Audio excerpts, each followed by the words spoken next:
Sometimes you might have multiple calendars, right? Maybe because you have multiple businesses and each of those businesses are on different domains.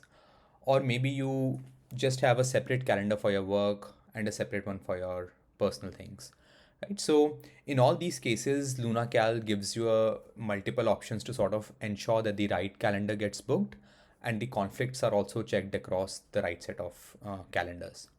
Right? The first thing to do it is you go to the settings section, click on calendar, and here you will see two sections.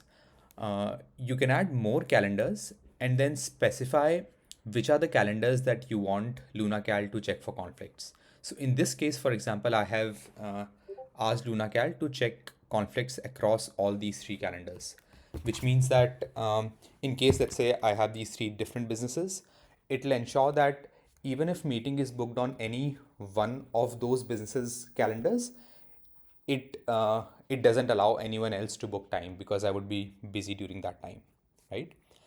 And the second section is where you specify which is the calendar that should be booked once whenever a person books a meeting, right? So here I've specified this particular calendar to be booked. Now, there is an even more advanced setting that is available because sometimes what happens is you might have multiple events, and for different events, you might want to book calendars for you might want to book different calendars. For example, let's say I go to an event, I go to an intro meeting, right? In this particular meeting, the calendar that I want to be booked, I can find that in an advanced section. And if I want, this is the default one, I can override it and select some other calendar as well.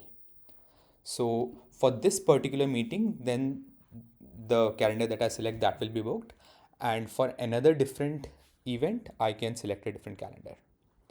So yeah, this is how it works. To summarize, go to settings, go to calendar, add multiple calendars that you have, ensure that the right settings are selected here. And then if you want to override this for a particular event, go to the particular event, go to advanced section and then override it.